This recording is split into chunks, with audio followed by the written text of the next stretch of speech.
Welcome one, welcome all to episode 211 of the Xbox Expansion Pass, recorded on Saturday, January 13th, 2024. I am your host, Luke Lohr, the InsipidGhost, joined by my co-host, the intrepid Captain Logun.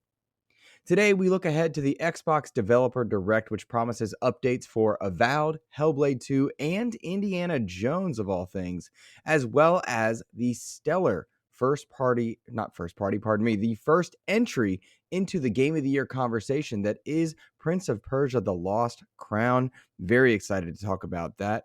As always, we hope you enjoy the show. Logan, we like to start the show by offering words of kindness to those who have made our gaming weeks better. But first, how are you, my friend? I'm doing good. I did an anime convention last week, and I got the con crud, and I've been fighting it since Monday. Started out with fevers, and then it went to like sneezing, and then it went to like congestion, and then coughing, and then I lost my voice yesterday. So I've been resting it for this episode so that I could at least get through this episode. So if I start to sound like Geralt of Riviera, I apologize. Wind blows. Wind blows. They're both for monsters. That's my favorite quote. Yennefer. Yeah. Ooh, that was good. That sounded just like her. Or him. Yep. Him. Yeah.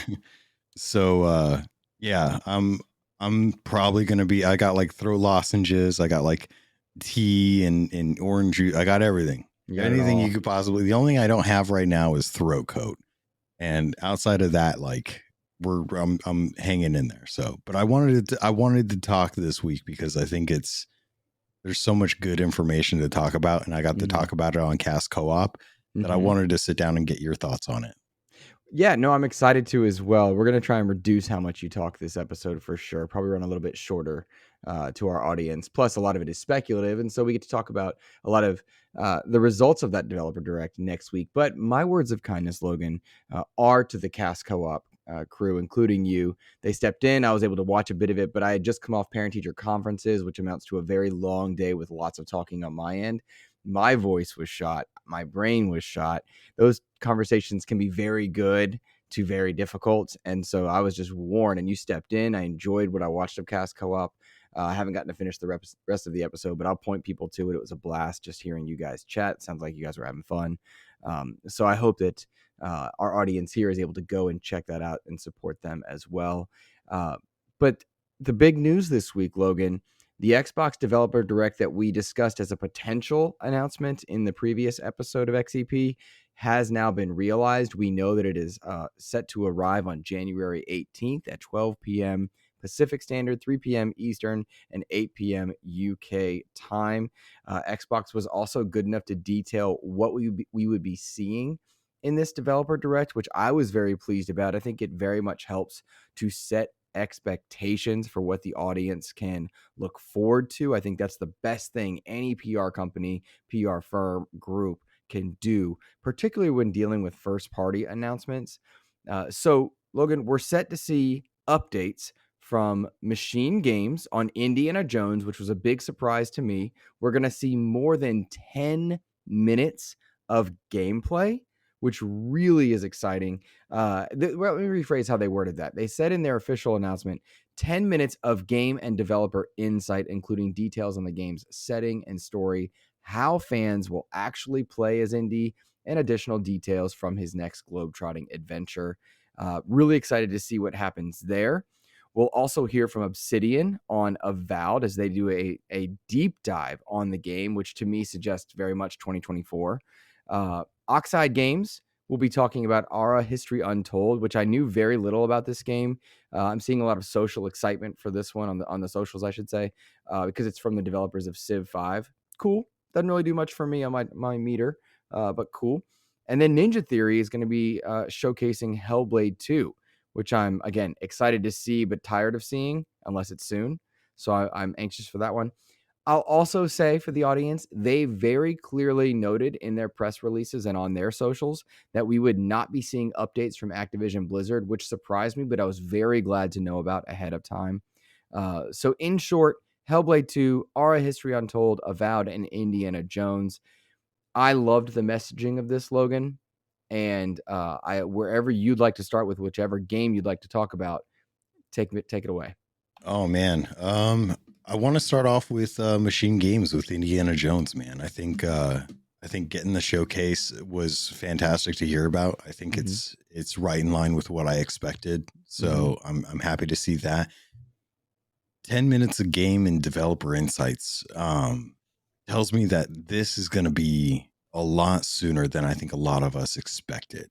And I'm really grateful for that, because what we've seen from Arcane Leon talking about Blade wanting to be that third person over the shoulder action adventure game to combat things on competing platforms like Spider-Man, having Indiana Jones being that kind of, fighting Nazis in World War II and being like a Uncharted style type of game. If that's what this ends up being like, I think, we may be going for IP here. We may be picking out okay, Indiana Jones is an IP. It's not an original thing. We can't do a whole lot with it beyond the first game.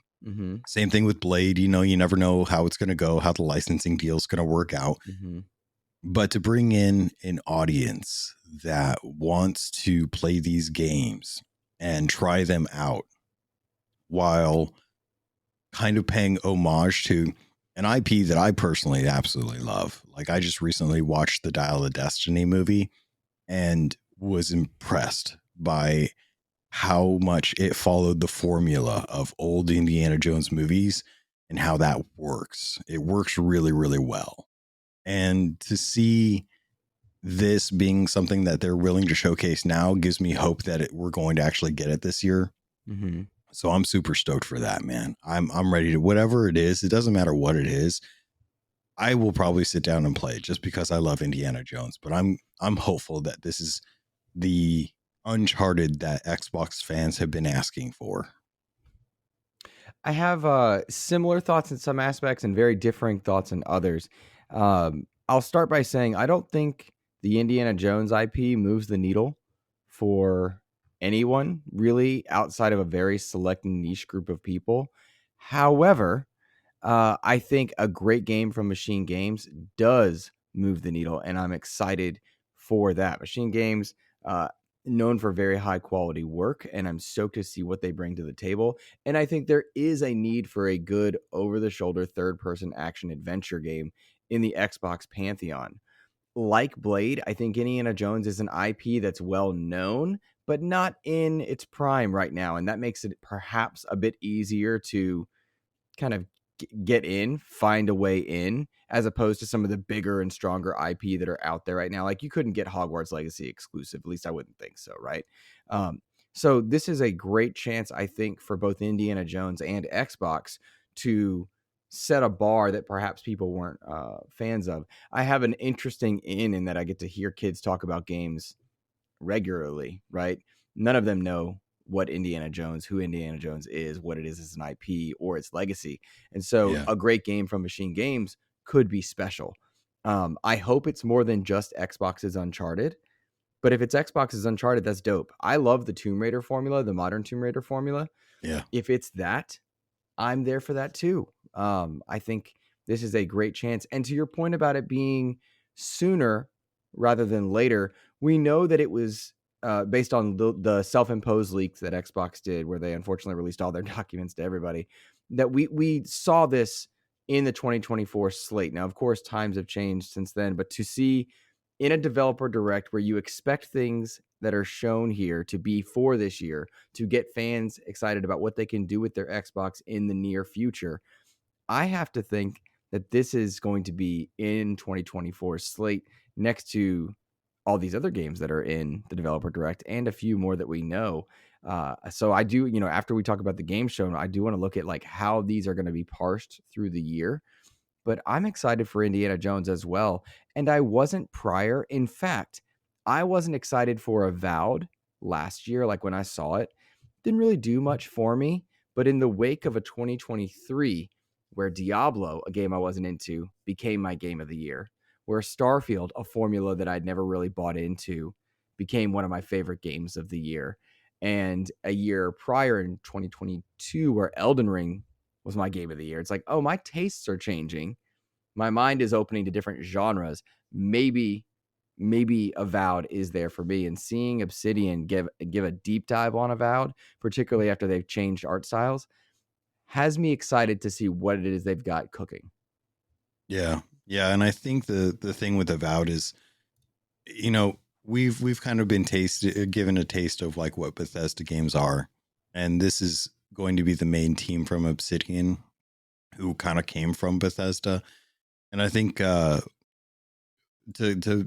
go touch back a little bit on Indiana Jones, I think one of the things that I think that the Dial of Destiny did well was the old Indiana, the young version of him with CGI turned out really, really well. I really enjoyed that. Having a game with Indiana Jones that can be any age, I'm curious if they'll get Harrison Ford, if they'll actually pay for him to voice this, or if they'll just get like a voice alike to do Indiana Jones, because I think it's going to be very integral to know like how he sounds. And I think I'm hoping for the 10 minutes to give us a bit of that as well. But to touch on, go ahead. Well, no, the voice is an interesting take because Harrison is aging as a guy who enjoys making money and will support his IP if he's paid, but doesn't seem as invested into it, at least to my outside looking in. And I wonder if, in order to bring a new audience in, they need a new face, a younger one that's more recognizable. And I don't know what that means, who that means. I also know that like recasting Indiana Jones that's a daring concept, a daring idea. But I wonder if they need or want to have Harrison Ford in there because the IP has stagnated, right? It has not done for them what they had perhaps hoped to at the box office and whatnot. And so I'm just curious if they'll try to stick with the Harrison Ford route, because who's Harrison Ford to the youth? Yeah. And that's, again, I mean, maybe I'm off the hip. I think there's a missed point about all the people that grew up with Indiana Jones and with Harrison Ford and Star Wars and stuff. Most of these people have kids, and those adults are going to be watching these movies with their kids and introducing them into their fandoms. It's like I heard a story about I was at a Steve Downes panel a couple years ago during an anime convention. And a daughter got up and spoke passionately about how much Steve Downes, who is an old man and has been voicing, Chief for a very long time, was so much of a part of her life. And she wasn't even 20. But the reason that she got up there was she wanted to express her gratitude for his efforts, because playing through the Halo games was something that her dad did with him. And her dad had passed recently. So even though, yes, Indiana Jones is a generation removed from where it was in its prime, that doesn't necessarily mean that kids aren't still growing up with Indiana Jones because of their parents wanting them to watch it and sitting down with them and having those moments. I saw a similar argument. I've long advocated for the return of Disney Infinity and Skylanders in digital form, but I saw an interesting social post. I don't want to miscredit, but I think it was John Wall that posted it on Threads. But the idea that so many of the kids that grew up on Skylanders are now adults, the idea that they could play through with their kids, that same concept, bringing it back, might be worth a shot as far as bringing an IP back to relevancy. I think there is definitely legitimacy to that argument of, we put, my parents loved it, so I'll love it. We see that work and be successful with Mario, with Zelda. So I'm curious to know if that does happen with Indiana Jones, potentially with other IP as well. Additionally, thanks to streaming services, content is readily available. I mean, how many Gen Zers or millennials, like older or younger millennials, discovered Friends well past its air date, or just older Sopranos, shows are readily accessible now thanks to streaming content. And there's no way that, if it was something in the 90s, if I wanted to watch an old movie back in the 90s, like I had to go out and get the TV guide and actually sit down and actually like look throughout the week and try and find it to see if it was going to be airing on any of the major channels. Mm-hmm. And then, try and remember what day and what time it was going to air and then be there for that, or set up a VCR to be able to record it for me and have a blank VCR tape ready for it. Like, to say that an IP is dead is kind of interesting nowadays, because it's just there's so much access available for older content now that we just didn't have back in the day. Mm-hmm. It's true. It's true. Either way, I'm stoked for what Indiana Jones does, but I do want to loop back to Avowed. Are Yeah. you excited for Avowed? Because that the art shift to me was very jarring, because I had seen this teaser years ago that was very hyper realistic, Yeah. and then the art style so fundamentally changed. And big picture, whatever, that I have no buy-in on the IP. I have no buy-in on. I know it's in the Living Lands, but what is it? Pillars of Eternity. Pillars of Eternity. You'll have to. Yeah, I I think don't it's know about Pillars of that. Eternity. I want to say that that's the bigger like umbrella IP that it exists under. Yeah. But that art shift was so dramatic for me that I was like, "Ooh, do I like this?" And like, I don't know. Again, my tastes are changing. I'm adjusting as a gamer, and also I haven't played it. I've only seen like a little clip it. But you know, over time, I'm like getting more and more excited for Avowed as we approach kind of seeing what it could be. And I appreciate the idea that it doesn't look like Skyrim, Elder Scrolls, or anything else. So I'm very interested to see what Obsidian's been cooking, because it feels like this is this is the explosion of IP and excitement that we saw Xbox investing in 2017 through to their purchase of Activision Blizzard. Now the exclusives are coming, and Obsidian's Avowed feels so original. It's not an IP that is, it's not Indiana Jones, it's not Blade, it's not Halo, it's not Gears, it's not Forza. It feels like its own thing. All right, what do we got? What is this? Yeah. Yeah, I think this is going to be interesting. They've been working on this for a long time, I can tell you that much. And it is the main team over at Obsidian, the guys that broke away from Bethesda. This is their team that have been kind of working on this. The Outer Worlds team is still working on Outer Worlds. The Grounded team is still doing Grounded. There's, I think, one or two more smaller teams that are testing things around, for smaller projects, testing ideas and whatnot. But this You is told going a to funny be. story on Cast Co-op. I apologize for interrupting. About Outer Worlds 2. Oh Can you yeah, share that mini anecdote while your voice is still alive? yeah. They basically, for Outer Worlds 2, when they showed off that trailer, they were just like slamming things together and pumping out a quick trailer for it. And when the trailer went out, it was like, how much of the game is there? And it's like, there is no game. There's no game at all. This is just a trailer at this point.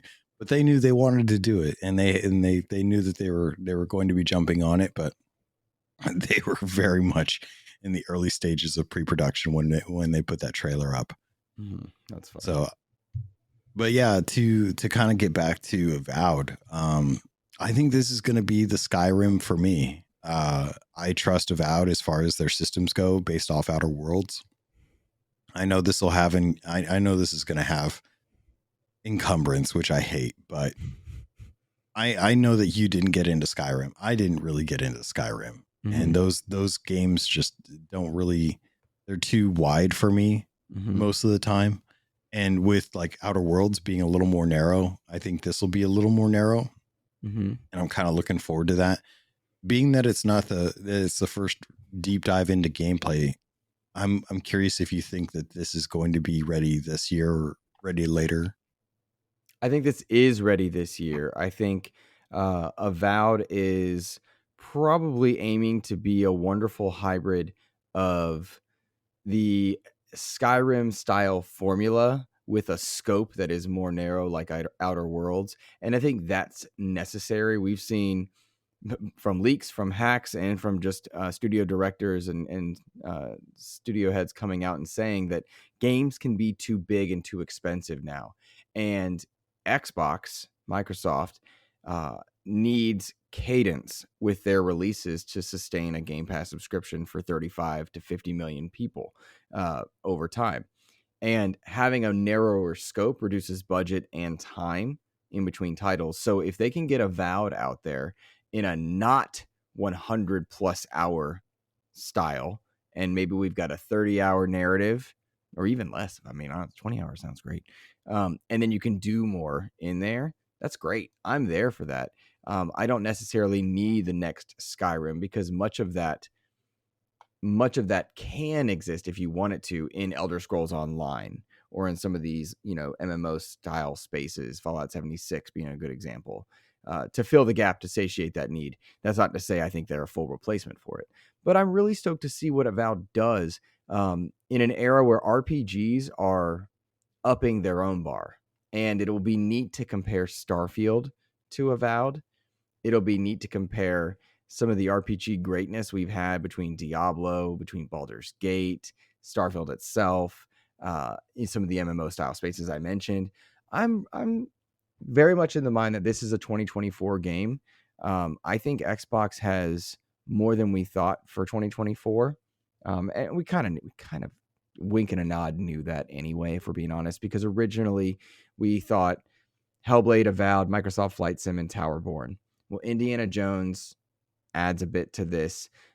There's the potential for the leaked Bethesda remasters to perhaps fill some of the smaller windows of time, like like Oblivion remaster or whatnot. The idea of some compilations that they could do. A lot of people want that Gears remaster or collection. We know that it does not. I don't think it's 1-to-1, but the Call of Duty is now first party. Do you have a mascot platformer in there, and how do you sparse them out? We had a lot of hubbubaloo about Xbox first party titles going to other places. I believe it was Nate the Hate who on his podcast kind of started that rumor, and then others jumped on it. Some mentioning, recent stuff like Hi-Fi Rush, others Sea of Thieves. And to my mind, like if you've got an Oblivion remaster, because Nate the Hate said it was at one point a Game of the Year contender. If you've got an Oblivion remaster, does that go multi-platform? Does that release this year? Just, I'm curious to know, but I do think, to your original point, Avowed does arrive in 2024. I think Hellblade 2 arrives in 2024. I think Ara and Indiana Jones are all 2024, and Flight Sim and Towerborn are there also, as opposed to being the pillar title. And I'm curious what our audience thinks on that one too. So please, if you're on YouTube, drop a comment. If you're and so hit us a message on Threads or Twitter, because I'm curious. But I do think we see all of those in 2024. Yeah, same here. Yeah. Ara History Untold. This moves no needles for me, but I know that it does for some. I remember Joseph Moran was very excited because he saw Civ 5 and that just was special to him. And I know that genre of game has such a niche appeal that not many in our podcaster community discuss much, but I know that it has relevancy. Interesting to see this in a developer direct. I wonder why it's happening, because I don't know Oxide Games from anybody. But cool, neat. I don't know. Do you know why this is here? Is this I haven't even looked it up. I looked up everything but Ara because I just had so little interest. Is this an exclusive? Are they funding part of this? What's the point of this? So as far as I remember, and I could have swore it was on PC, but it may just be a console exclusive only. But I think this is going to be kind of positioned as we have something for everyone game. Mm-hmm. They had Age of Empires for the last few times, talking about trebuchets and stuff. Mm-hmm. They like to have a balance. They like to have content that will cover a broad scope of genres, and they want to make sure that they give them a little time to shine. And I think this is a perfect opportunity for Ara History Untold to be shined or pushed into the spotlight. Not many people are going to really focus on this. Not a lot of people are going to really care about this. Most of the main gamers probably aren't going to be interested in this, but it does come from veterans of Civ 6 or Civ 5, which is, a really good pedigree to be coming from. And it tells a type of story that we don't really see a whole lot with these kind of strategy history games, Mm-hmm. where it is kind of allowing you to, break your brain a little bit and do stuff that is outside of what was, what naturally happened in the course of history. So Mm-hmm. to be able to have planes during Cleopatra's era of reign, or to have battleships during, Napoleon's great battle, like there's Mm-hmm. things that I think that they're doing, if I recall correctly, that really does kind of seem cool. We've seen a couple trailers for this already. Mm-hmm. We kind of know that it's going to be coming out this year, but it's one of these things that if it doesn't have the people who are making it passionately speak about it, I think it's going to get left in the dust. To not to be, cruel, but I don't think a majority of gamers are going to give it the light of day. Mm-hmm. So giving it an opportunity to kind of, spread its wings and fly in this direct, I think is going to be really good for it. I think a lot of people are going to see stuff that they are going to watch for the sake of the content. Mm-hmm. But I think that they're going to come away thinking a little bit different from it, thinking like, oh, that might actually be fun to kind of play around with, because it's not just the same old with these Civ games. I agree with you. And for those that don't know, Tina Amini and Aaron Greenberg are executively producing this one, and without a doubt, Tina Amini is just one of the most talented in the industry when it comes to stuff like this. I hope that she and the makers of this developer direct are able to look to past directs and see that talking about trebuchets might drag a show for a wider audience and sour people on that are disinterested. And I hope the pacing matches it, because I think the stories and the developer discussions are hugely important. And obviously on this show where we interview people and have developers on and whatnot, the conversation is very special to us. But to hit a wider audience, and a lot of eyes will be here, I hope the pacing is appropriate for it. But I've got to say, after last year's developer direct and the work that we've seen Xbox, Tina Amini, and the teams do has improved. But Xbox has had a messaging problem in years past, and this is a great chance to continue the upward trend overall that they have displayed. So we'll see. Um, we'll see for sure. But I do think, to all your points, that Ara is potentially the one that could drag the show. And I hope to be very, very wrong on that as well. So Yeah, definitely. now Hellblade 2 to me is a bit of a conundrum here, because if this game is not ready, close to ready, then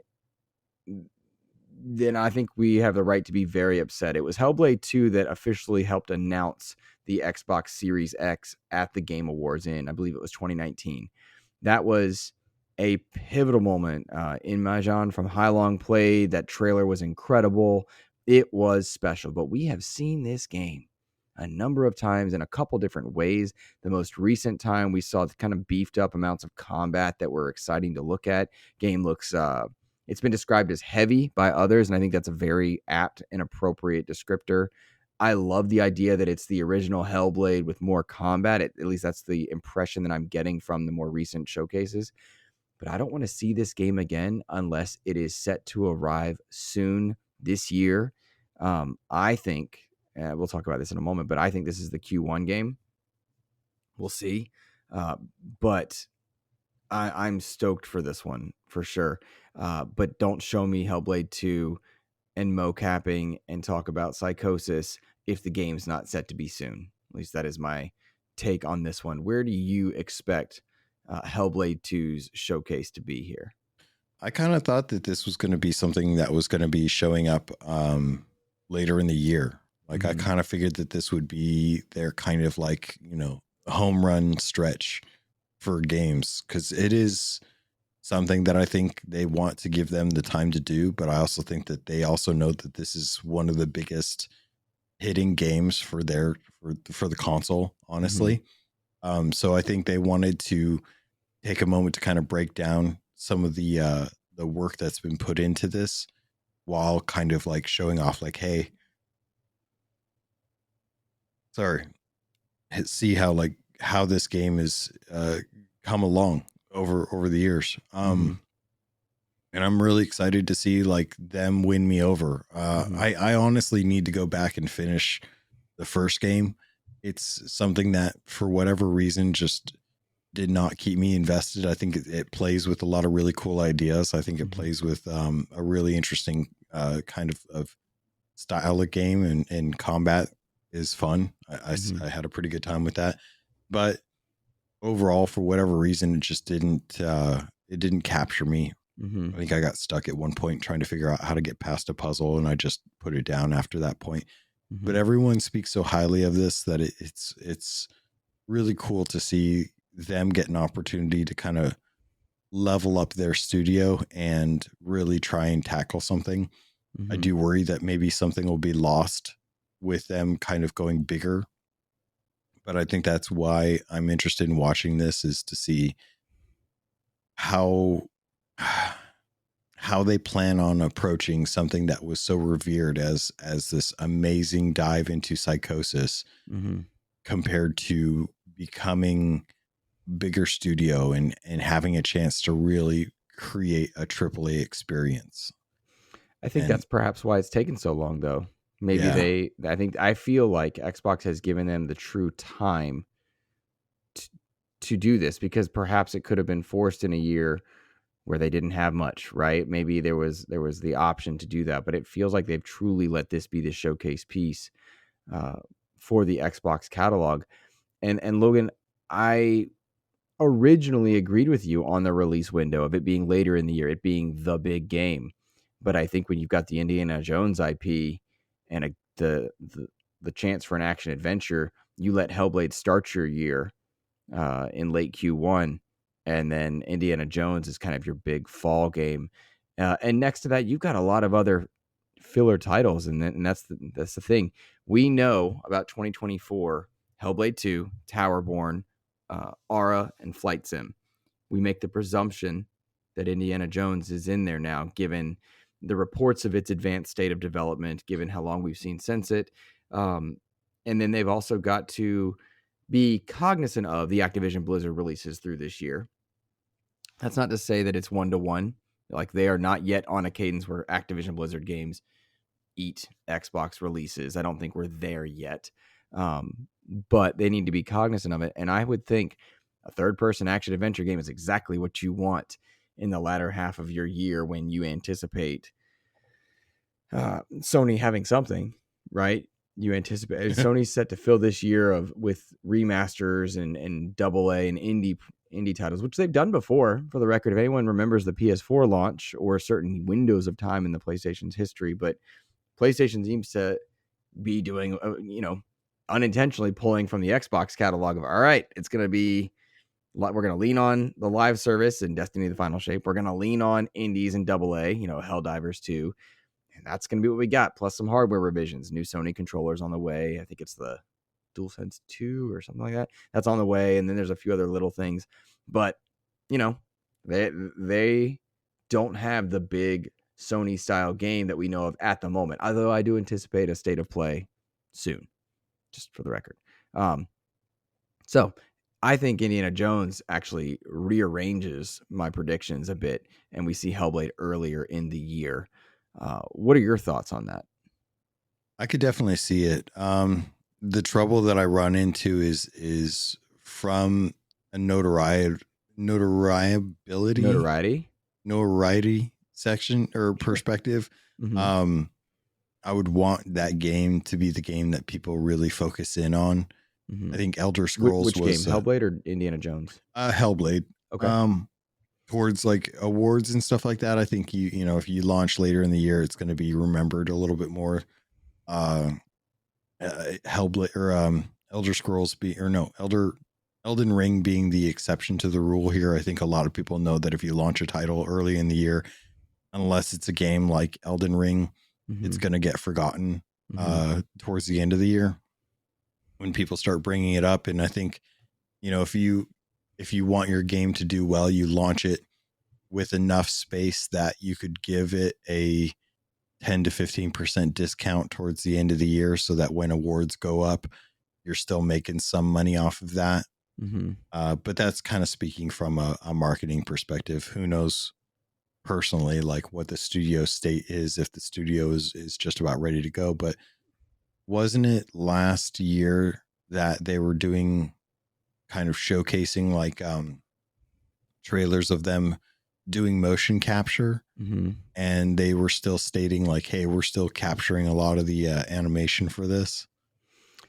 I don't remember the exact timeline, but I do know what you're referring to. And it kind of jumbled, I thought, a bit with their announcements of Project Mara. And I feel like they had one more thing they were doing Yeah. outside of it. So your point is well taken. I don't know where the lineups go. And I don't think that Game of the Year is the goal for Xbox right now. I don't think that is the thing that moves their needle next to appropriate staggered releases for their content, because they want that cadence to happen. So I don't know. Maybe I'm incorrect there, but it feels to me like Xbox has resigned itself. Like, all right, we are or are not going to get the type of attention in social media or outlets or Game of the Year or whatnot.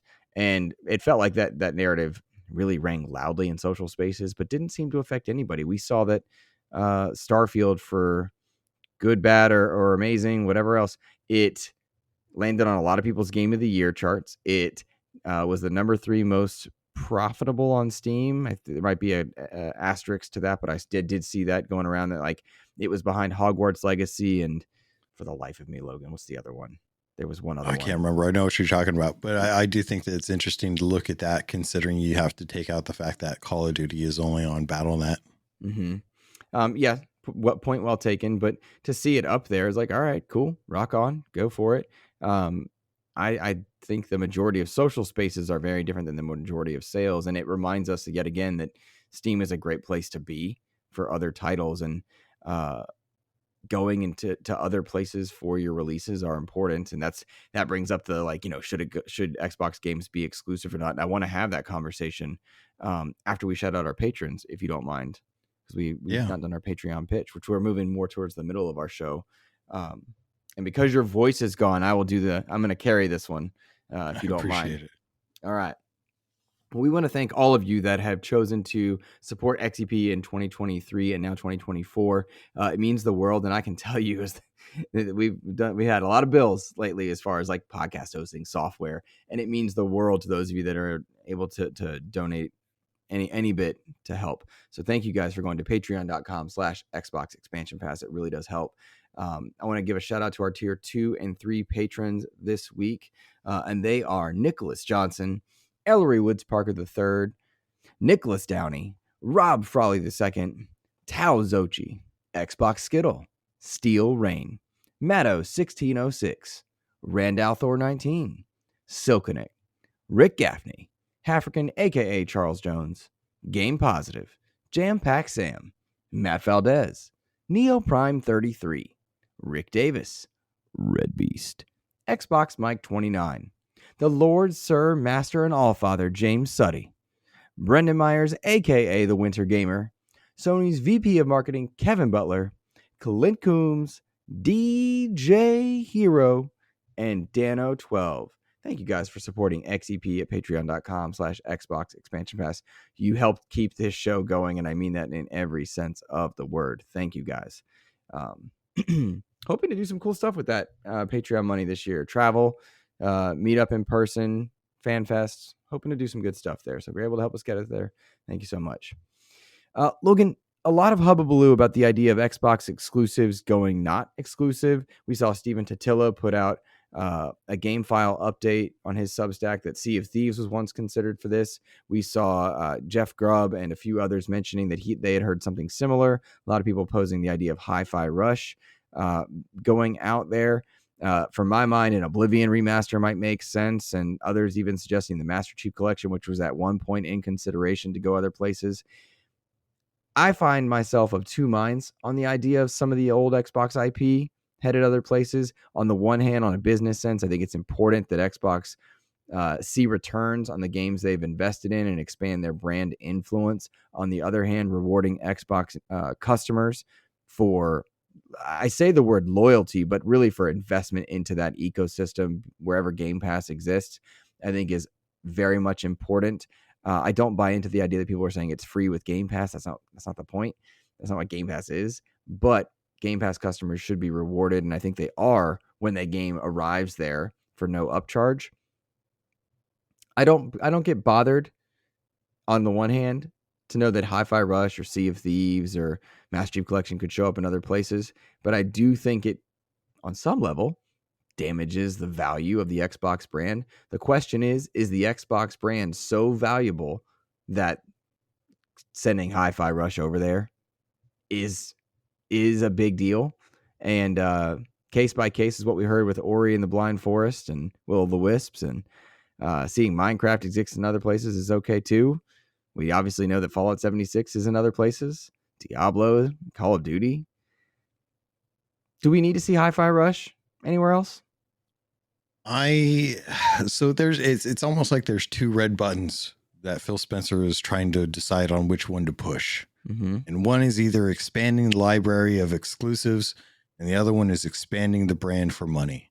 Mm-hmm. And a lot of people are going to probably get on my case about this, but I'm also of two minds. Personally, I like the idea of expanding the library of exclusives. I own all the consoles, so I'm not worried about what exclusives go where because I have access to them regardless. Mm-hmm. But I understand from a perspective of someone owning one console that having exclusives become multi-plat is a boon. It means you don't have to go out and buy another console. But I don't see Nintendo doing this because they have invested heavily in the fact that their exclusives are and will maintain as exclusives. Mm-hmm. They trust their IP. They build good games around their IP. They build the best games for their hardware than compared to any other game. And it shows. Zelda Breath of the Wild and Tears of the Kingdom, by all rights, should not run on those consoles. Mm-hmm. But they do. And they fit on the carts somehow. Mm-hmm. And to see things like, Hi-Fi Rush becoming multi-plat or Sea of Thieves becoming multi-plat, does it bother me? In a way, yeah, because of the exclusivity and the investment in the ecosystem, but also no, because I would like other people to experience those consoles and those games. But Luke, you're predominantly an Xbox guy. I'm predominantly an Xbox guy. Mm-hmm. When it comes to games, where do you usually buy your games? On Xbox. Okay. And what is it about Xbox that drives you to buy those games? When I saw that Xbox, and it came as a result of them being in trouble, oddly enough, but I go where my dollar is most appreciated and most valued. That's what saw me switch from the Xbox 360 over to the PlayStation 4 and that transition. That's what saw me switch back when the Xbox One S and Game Pass and Games with Gold all became relevant because I saw Xbox was working harder for my dollar, and the catalog of games spoke to me then, speaks to me now. And now I feel very valued as a customer from Xbox. I'm invested in that ecosystem. Memories via achievements are there for me. Money spent in catalog are there. I used to have a mantra. If 2023 was Find the Fun for XCP, 2022 was the cost, catalog, and choice. They pushed back compat. They allowed you Game Pass. They did a great job with live service, and they gave you choices for where to play, PC or console. I think cost, catalog, and choice remains true. You've got a lot of options to play Xbox games in different places: cloud, PC, console. Do you want the expensive Series X on your disc? Do you want the smaller Series S for your living room, but you don't, it's digital and all your saves are in the cloud? That is what keeps me in the Xbox ecosystem. My dollar travels far and I feel valued as a customer. Rest assured, the day I don't feel valued is the day I cancel and leave. Gotcha. Yeah. So I'm curious, like, how much do exclusives determine where you spend a majority of your dollar? Because I think for a lot of folks, and maybe this is just me, kind of like reaching on a theory to support my own thoughts on this, but genuinely, I feel like the exclusives drive the hardware, and once you have the hardware, you're invested in that ecosystem. I buy an Apple phone not because I think that Apple's doing the best product, but because I've been invested in that ecosystem for so long. That's where all my purchases are. I don't want to have to go make all those purchases again for Android. Plus, I'm familiar with the UI and stuff. And I think that's what happens with Xbox. I can only get Sea of Thieves on Xbox or PC. And because of that, I bought an Xbox. And because of that, I got more invested in the Xbox. And then next thing you know, I've got more Xboxes in my place than I have PlayStations or Nintendos. And I think that to see games like Hi-Fi Rush or Sea of Thieves have the potential to go to other platforms is great for getting money and giving players the opportunity to play games that they normally wouldn't have. But having them be exclusive isn't an issue for Nintendo games. It's not an issue for PlayStation games. In fact, the mere idea of PlayStation games going to PC, which is widely accepted as kind of the neutral territory, was unheard of in this space.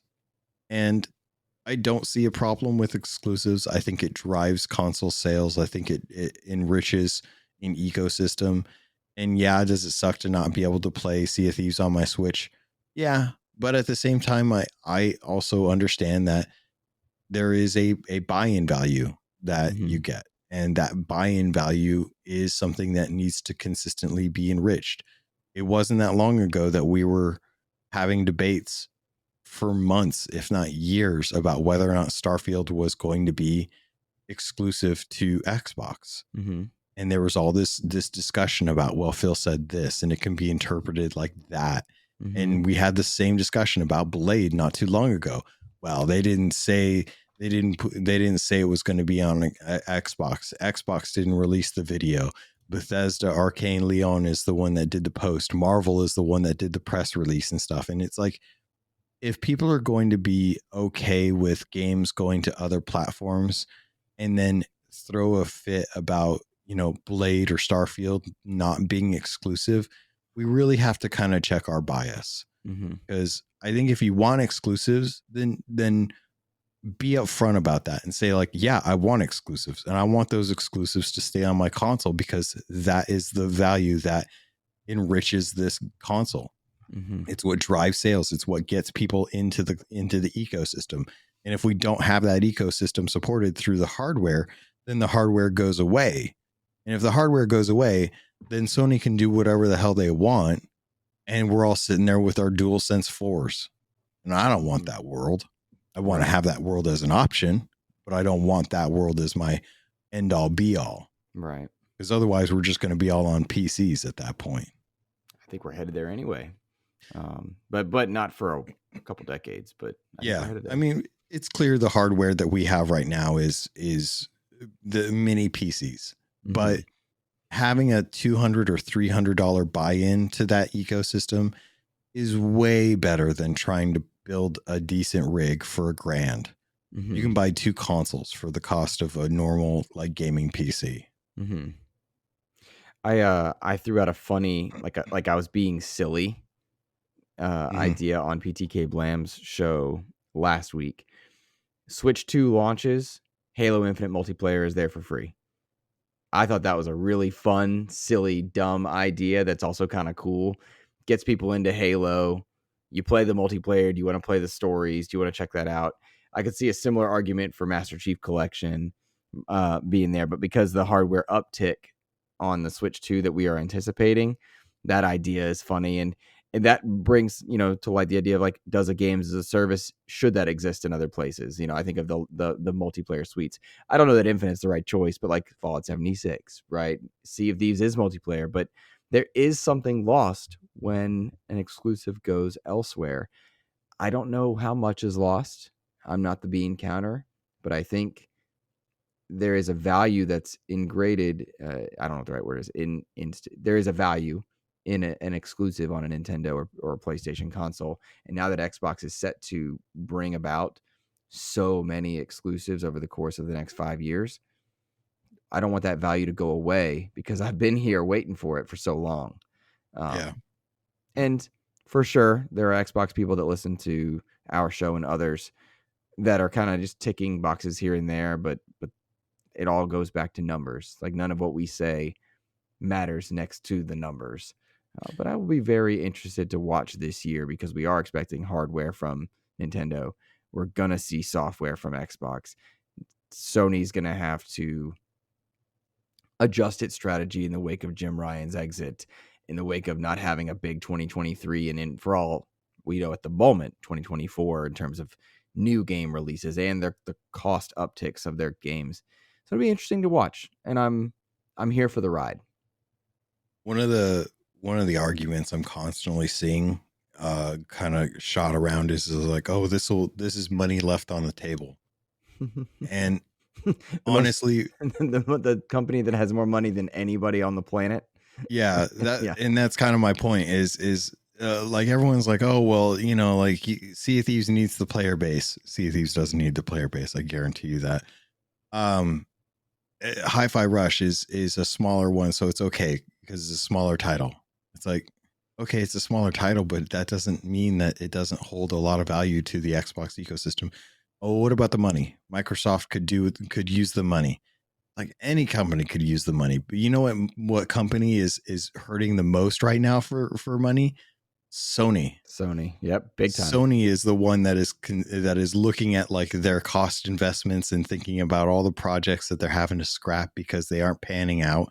Mm-hmm. They're the ones that are consistently like, guys, we got to raise the price of games again. It's got to go up to 80 because we aren't funding our single player adventure games because only people are buying them one time and they're getting too much value out of them. Mm-hmm. It's like, was it Spider-Man 3 in 3 parts? Unfortunately from the hack, we know that that's the direction they are leaning, or were leaning at one point. Spider-Man 3 in 3 parts. Yeah. Just to try and recoup that. Yeah. And it's like, make smaller games, guys. Make smaller games. There you go. That's the answer. Side eye to Avowed, right? Right. Yeah. So, and that's the thing is, it's like, yeah, could Microsoft make money selling their games on other platforms? They can. They don't need to. Mm-hmm. Satya Nadella's all in. They just spent $69 billion on Activision Blizzard, and they still came out on top of Apple as far as market cap. Mm-hmm. Microsoft is fine. They're not going anywhere. They're not hurting. They're not asking for forgiveness from the government to get rid of their debt. Mm-hmm. Like they don't need the money, right? They'll make it up somewhere. It's not a big deal to them. And I've also seen the argument. I was like, oh well, Microsoft is a software company. Microsoft has been making hardware for a very long over 2 decades. Guys. Yeah, a very long time outside of just Xbox. Yeah, they've been making mice. They've been making keyboards. They've been making computers. Like they've been making stuff for decades. They're in hardware as well too. Not everything flies, but a lot does get made. Mm-hmm. So the arguments that I see they fall flat for me. And I honestly, I just want Phil to consistently reinvest in the Xbox brand as worthy of having exclusives. Yeah. If that makes sense. Well, and I'll remind listeners, this year, in fact, very soon, you're getting Diablo 4 Season 3. Starfield is set to have an update with over 100 improvements. Halo Season 2, the show, just dropped a trailer that looks good. I've been fooled before, but it looks good. You have Halo Season 6 and Halo Infinite Season 6 on its way. Sea of Thieves Season 11 is set to do bigger things than Season 10 did. Hard not to, but still. Grounded continues to swell. Like the Xbox brand is pushing out content now in ways that we don't always see or note on this show. And so there's always potential for new customers there. And like they are invested. I think everybody lost their minds because Hideo Kojima tweeted a picture of uh, Atticus Ross and Trent Reznor, two musicians who did things like Ninja Turtles Mutant Mayhem and others. Like the idea that they might be working on Overdose with him. I don't care. Like he tweeted a picture, but like people are jumping to it, and that's cool. Like people are excited, and the Xbox brand is clearly invested in the future for any number of things, immediate and far, for sure. Logan, Yeah.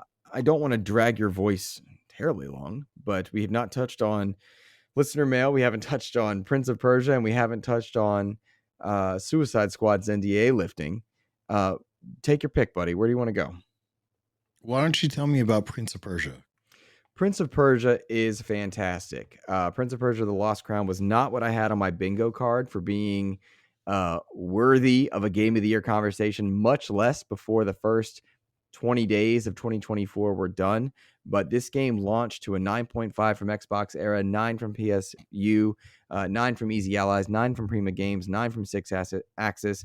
IGN gave it an 8, Push Square an 8, VGC a 4 out of 5. When I pulled the numbers, it was a Metacritic and OpenCritic of 87 in both categories. Fantastic video game. Listeners, I am 30% into this game. I've spent 9 hours scoping out and playing it pre-release, which means there's no guides, so I've been running around and learning myself.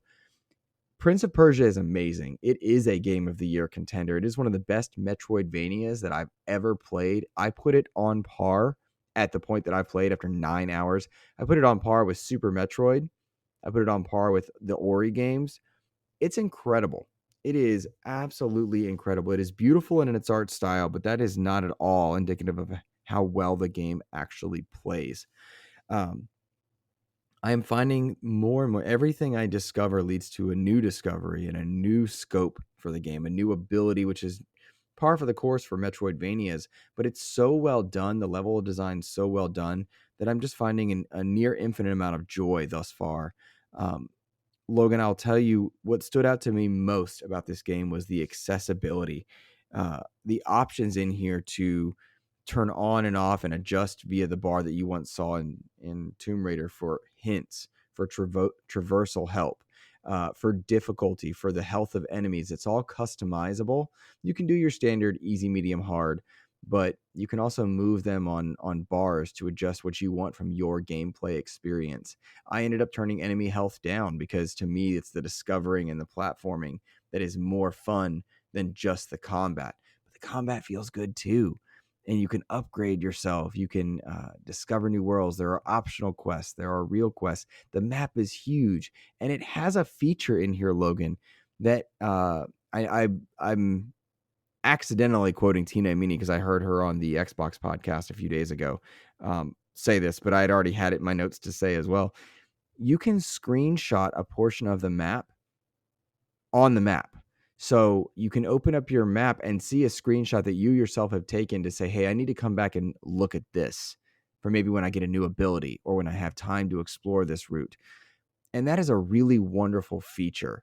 There have been a few times because of course, we're playing before the game is launched. There are no guides. And so like there have been a few times where I'm like, wait, I'm not sure where to go. And then that moment of realization when you're like, oh, this is what I'm supposed to do has led to some wonderful discoveries. I can't say enough good things about it. I believe it's $49.99 across the board. That's well worth this price. I don't want anyone to balk at that because you see a 2D side-scrolling game. This game is every bit the game that Super Metroid or Ori is. There's a reason it's getting 9.5s and 9s out there. I want everyone to go check this one out. Don't sleep on it. I know the XCP community has been checking out the demo when this full game launches. Don't balk at the idea of spending your money here. I think this is one of the best uses of your money in January. And I'm in awe because I remember texting you. I was like, hey, do you want this? We have the opportunity to get a code. Do we want this? And we were both like, no, not really. Too busy with X or Y or too interested in X or Y. And on a whim, I was like, you know what? I just finished Alan Wake 2. I'm in that void of wanting to play something refreshing. I reached out. They were good enough to provide a code. And I can't tell you how great this game is. I'm so glad that happened. And I will point everyone in this audience to go enjoy Prince of Persia. It's a game of the year contender for sure. I can't say enough good things. How's that? Did Yeah. that give you time to collect your voice, but also answer the questions? Yeah. No, kind of looking at this, I played through the demo a bit. Did you? And yeah, I spent a few hours playing through the demo. I really like the amulet system that allows you to kind of add perks and bonuses to your gameplay. Mm-hmm. You can mix and match to kind of curate your style, which I really like, and you can buy different amulets and get rewarded with other amulets to be able to kind of give you like increased health or like more damage after parrying, or like more damage in the air with melee, or kind of gives you the opportunity to kind of tweak your build Mm-hmm. without having just a skill tree system, which I think is the most common boring thing. Can I jump in on that one thought real quick? Yeah. You said build, and I think that'll attract and detract people from it. And you also said parry, because there is a parrying system in here. The build system is in there, but it all is very accessible and near optional, I would say, for players because of the difficulty adjustments. Parrying is not something I'm overly good at. I'm just not predisposed for that. And building things takes a lot of work for me. Logan, you and I have had that conversation a lot as I went on my Diablo journey. Because of the way you can adjust this and customize it, guys, you can play this as an action slashing game in a Metroidvania sense, or you can go that full parry build route. And both are rewarding, and neither punishes you for it. And I think that's worthy of call out. And so I didn't want to jump over you on that one, but I didn't want anyone to be dissuaded on that idea. Yeah, no, I think that the way they went about it was very, very well done. It's very much like each little pendant on the amulet that you can make your necklace up about has different values. It's either 1, 2, or 3 in the demo. And depending on how powerful the little amulet part is, it's going to cost more, and you have an allotment that you can choose to fill up. And I love that's you can kind of mix and match whenever you want. It is very much like a Metroidvania where you will go until you get to your next save point, and if you die in between, then you restart everything. If you leave a room and you come back, the enemies respawn, so you can grind them, but at the same time, you have to go through them always.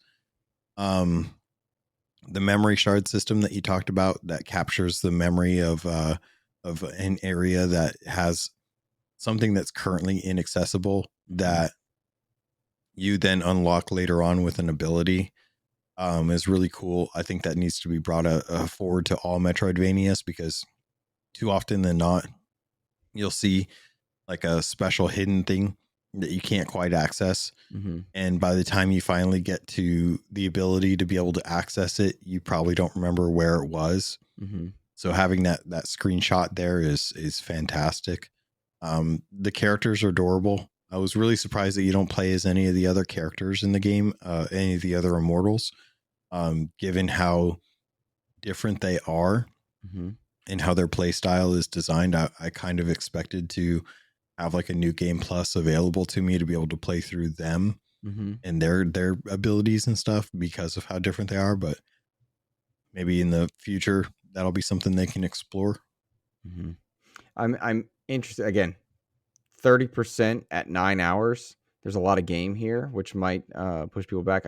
I know from talking to Ainsley Bowden and a few other people that reviewed the game, they say it continues to only get better. I wonder also what they'll do with that cast they introduced through the course of this game. I also kind of speculate, Logan, that the reason we saw the cancellation or the removal of from the release from the Prince of Persia remake has to do with the quality of this versus the quality of that. The quality bar on this game is so high that to see another Prince of Persia game out there that disappoints might detract from the brand relevance. And Ubisoft, I think, is trying to do something special with a lot of its IP, as we've seen Far Cry kind of wind down in favor of the IP, like pushing IP. They've got Star Wars Outlaws, they've got Avatar. They're working hard to, I think, use their formula but apply it to IP, perhaps to save costs. Perhaps they're not seeing the returns on Far Cry and The Division and some of the other stuff. So I think it makes perfect sense to utilize this, and I think they want Prince of Persia to be new again. Maybe we'll see, but I love this game. I'm glad that they decided to kind of step back away from that remake, because it did feel like a cash grab.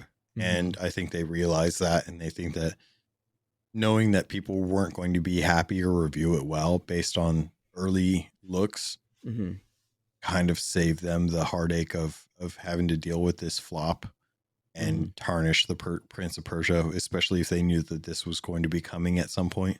Yeah, I agree.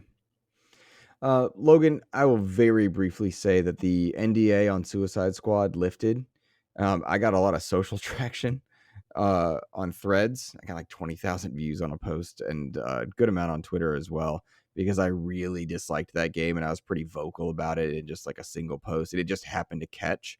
This game makes me very angry, and a lot of that comes from the bias of loving Arkham so much, because this is not Arkham. The irony here is that it's DC. I love DC. It has an open world formula similar to Avengers. I loved Avengers. There are portions of it that are similar to another game franchise I love in Crackdown and Anthem. But we know that Crackdown and Anthem are no longer highly relevant. We know that Avengers didn't do well. So I'm angry that this game exists in the way that it does from a talented studio like Rocksteady. I also enjoyed Gotham Knights, by the way. And this game just makes me mad. The traversal I found very frustrating. I found the skills, or the on display HUD and the amount of information they throw at the player very frustrating. And I found the characters to be a bit samey and unintuitive all at the same time. Why would King Shark do X or Y? Why would Captain Boomerang do X or Y? But in large part, my frustration with the alpha is also added to the fact that, Logan, I know I'm going to play this game because it is DC, because it does match this formula. I know that I'm going to play this game. And if I have to eat crow and like this game after hating the alpha so much, I'll be so frustrated with myself. But I do have the sense at the moment, right? At the moment, I don't want to play this game at launch. I want to wait till a sale. Unless we get a code for it, I don't see myself spending $80, $70, whatever it is, to play it. But at the same time, I'm like, oh, it's a formula that I have enjoyed in other games, and it's DC. But God, that game makes me so mad, bro. It makes me so mad. I don't know what to do. This. Are you? Yeah, I am. Yeah. What am I gonna do? And the reason I'm looking forward to this is because of Boomerang. I saw a clip where Deadshot was going to like snipe the Flash, who was like checking something out. And Boomerang came around and he slapped the barrel down. And he's like, you might as well post him the bullet. It's the Flash. And he takes the shot and he disappears. And he's in like the Flash is now like up at the building where they were, wherever they were, however far away they were. And Harley like has her gun like at his temple and pulls the trigger, and he just leans back and he's like, really? You might as well mail me the bullet. It's just That's like funny. The humor in this looks so up my alley. I'm ready for that. Like I've played through games where there hasn't been nearly as much good humor with this. And I think that's what Suicide Squad brings, is it brings a levity to a macabre scenario of, this is a group of people who have very short lifespans, who are going to try and have to pull off the inevitable, which is save the world. And they're not the people that want to do it. They're the people that want to see the chaos, but they have to go through this.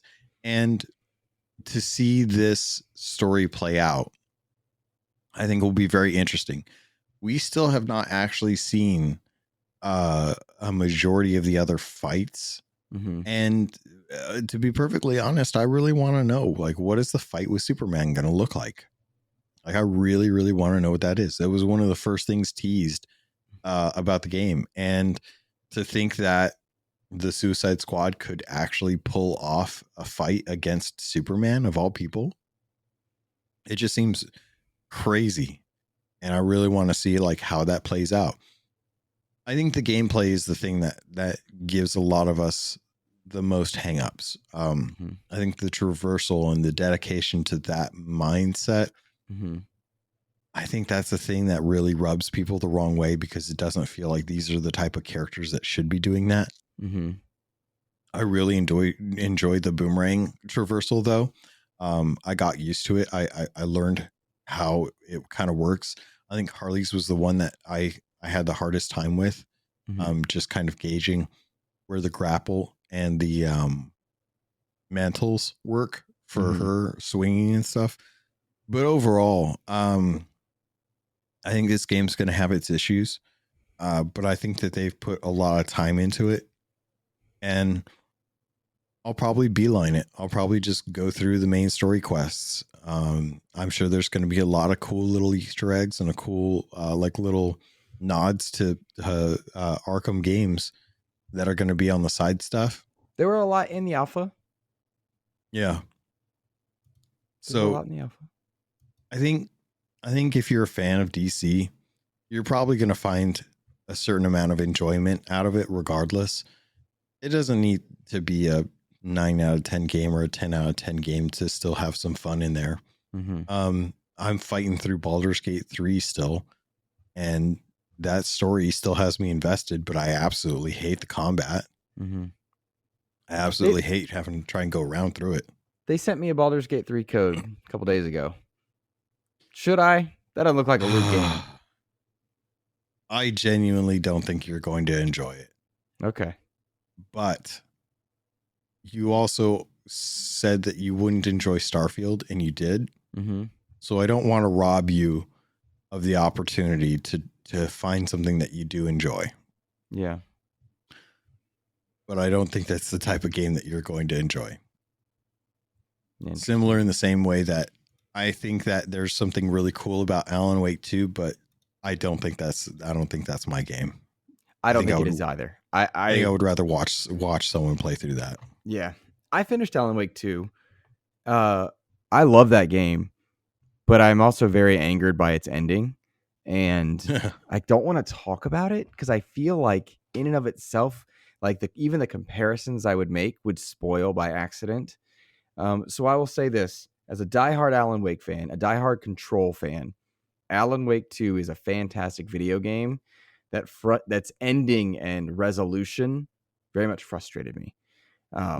But the experience of playing it is worth the time if you enjoy survival horror, if you enjoy the stories of Control and Alan Wake. And I think Sam Lake would have benefited from an editor in the same way that Neil Druckmann and Hideo Kojima and even my own favorite DC creator, Zack Snyder, could use in other elements. Like, I want Zack Snyder edited everywhere except for DC. Like, but I mean, that's gone. But like, I think Neil Druckmann very much needed an editor for Last of Us 2. I think Hideo Kojima, rein it in, bro. Sam Lake is borderline, like, bro, come on, man. But that is a great video game. Great video game. I don't think you would like Alan Wake 2. Kind of like Rebel Moon. Did you like it? Oh, you didn't like Rebel Moon. Yeah. I have not watched it yet. I love Zack Snyder's DC, and I liked the Army of Darkness, and I like 300 and stuff, but like, I have not been motivated to watch Rebel Moon. Dawn of the Dead and 300 are my favorite that he's done. Yeah. Ever since those, though, I just have not resonated with his content. And Rebel Moon is definitely one of those ones where I was like, I can see why if I was Kathleen Kennedy, I would not let this fly either.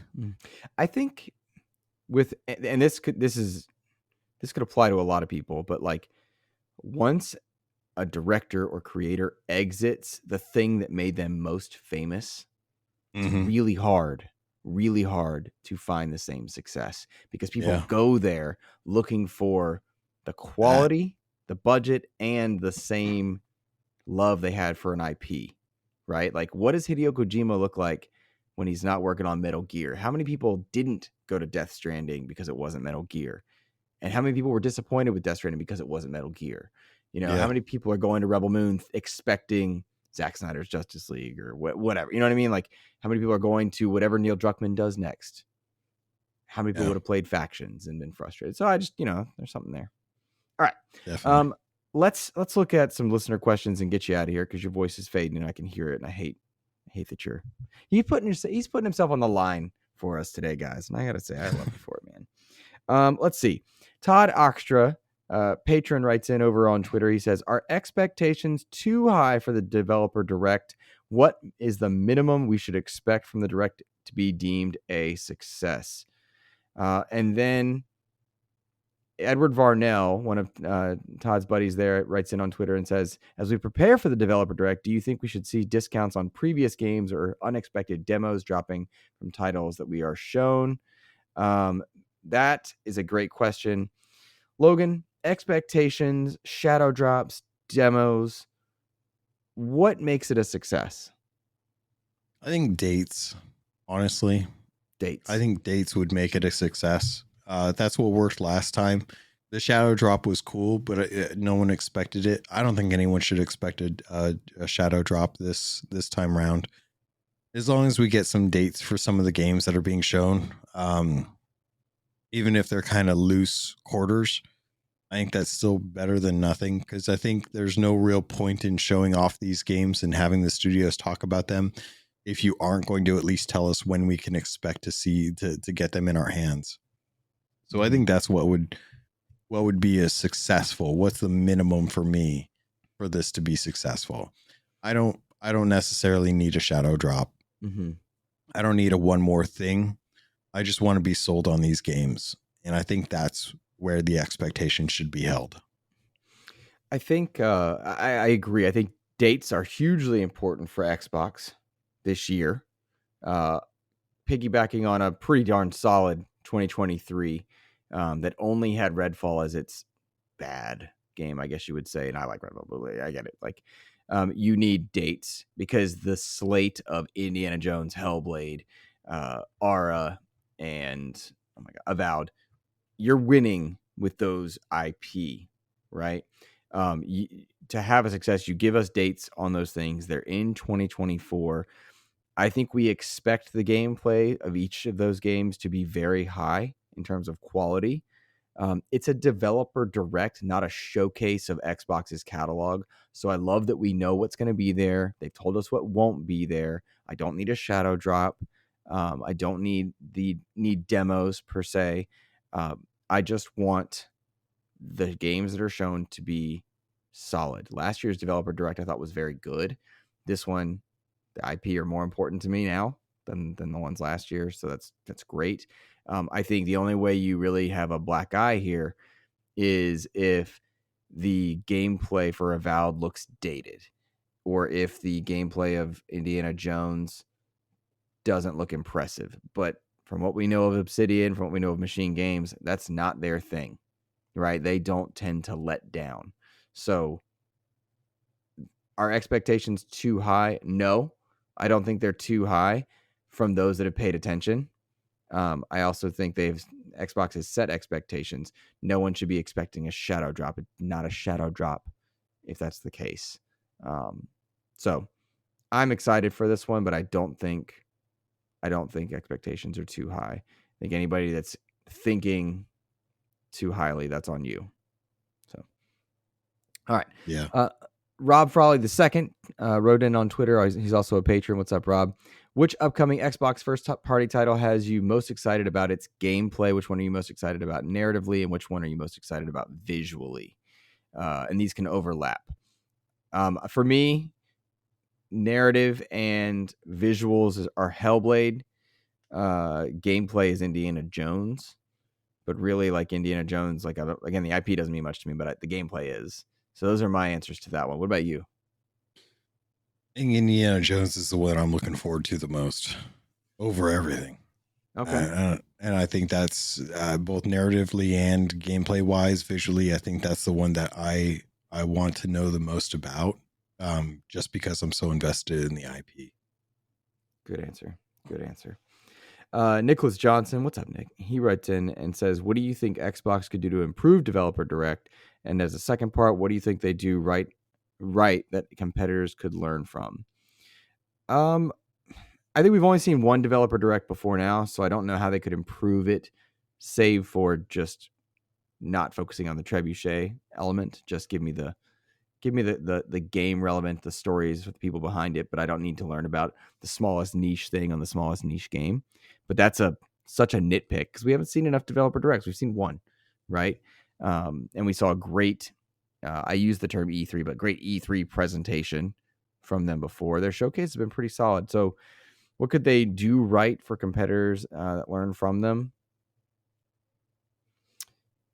I don't have a good overall answer because I think we've seen Xbox experimenting a lot from even in the time that the XEP has existed. We saw the XO events. We saw, what do they call them? I'm blanking on them, but they were live showcases.